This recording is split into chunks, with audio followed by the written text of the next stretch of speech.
忘机，这真的是我这段时间听到的最好的消息。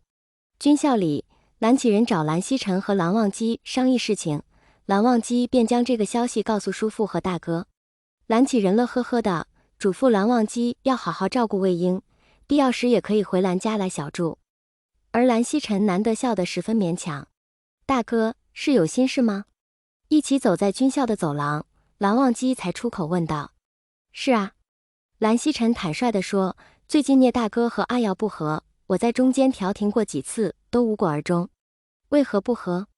蓝忘机觉得是有蹊跷，金光瑶为人做事一向很周到，很难想象他能与谁起争执。战争结束后，大哥不知为何脾气愈发暴躁，总将一些莫须有的罪名算到阿瑶身上。蓝曦臣撩起袖子，手腕上有一块淤青。前几天居然大打出手，那大哥是愿意相信金光瑶了？蓝忘机目光敏锐，阿瑶身世凄惨，还是个背的，本就不受待见，我是看着他一步一步走到现在这个位置的。蓝曦臣看向窗外，避开蓝忘机的眼神，不是我信不信的问题，凡事还是要讲究证据。蓝忘机垂眸说，我明白了，你也怀疑指使薛洋的是金光瑶。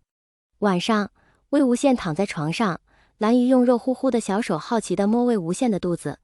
可是，依金光瑶滴水不漏的性子，多半趁着战争早就把证据给销毁了。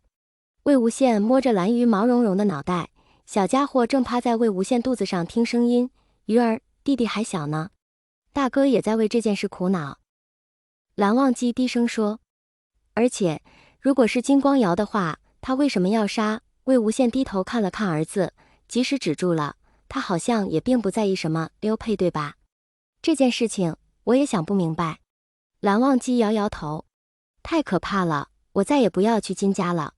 魏无羡捞过蓝鱼，紧紧抱在怀里，还有那只大狗。蓝鱼来了兴趣，爹地，狗狗，不许养狗狗。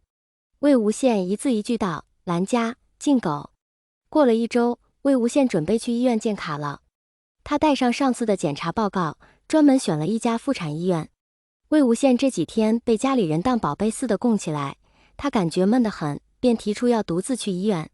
藏色、魏长泽和蓝忘机3人互相对视了2眼，异口同声说，不可以。好，我等蓝战休息时候一起去。魏无羡笑着说。结果当天下午，他就偷偷一个人去了医院。不就是建卡而已，用得着这么紧张吗？生1胎时候都没这么夸张。魏无羡早就在网上预约好了，由于是偷跑出来的，时间还有点早，他就在医院走廊里等着。由于是下午，医院里人不多，走廊里都是三三两两的等待看检查结果或者做手术的人。魏无羡低着头看手机，旁边女人交谈的声音一字不漏进了他的耳朵。哎呀，做美给就是不好，你看别人都没怀孕，就我怀孕了。你是遇到了发情期，我没怀孕也是运气好。魏无羡没当回事，继续看手机。2个女人见这个 Omega 在这里老老实实排队，以为就是个路人，也没顾忌什么，越聊越深入。可不是吗？那老头每次精力都这么旺盛，真是可怕。听说是事前吃了药，不然为什么忽然就死翘翘了？魏无羡眼皮一跳，不动声色打开手机录音。也是吓人哎。你说要是当场死了，那我们这些人还吃不了兜着走了。怕什么？出了事不是有那人顶着吗？儿子孝顺父亲吗？真是便宜他了，不就是个私生子吗？还是个背的，居然都能爬到这个位置。老头年轻时候在外面花天酒地，老了就在家里乱搞，这些有钱人真是烂到了骨子里。哎，我当时要是提前吃药就好了，又来受这个罪。发情期嘛，难免没什么理智，下次记得就好了。虽然没有指名道姓，但魏无羡听出来这2个女人说的就是金家的事。魏无羡给蓝忘机发了信息，让他赶紧来医院一趟。没过一会儿，女人在朋友的陪伴下去手术室外等候了。魏无羡知道直接问姓名恐怕是问不出来，便逮了个机会问护士女人的手术牌号。魏婴，哪里不舒服？蓝忘机这才发现魏无羡已经溜出去了，赶紧开车赶到医院。没什么。魏无羡手里拿着建卡资料，都好好的，但是我遇到了一件很有意思的事情。魏无羡将两个女人的对话大致说给蓝忘机听，又告诉了对方的手术牌号。我会安排调查的。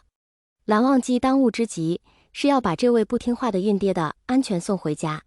路上，魏无羡将录音也放给蓝忘机听，对方也表示多半说的就是金家那晚的事情。要先给大哥说一下吗？魏无羡有些忐忑。魏婴，蓝忘机叹了口气，聂明觉死了，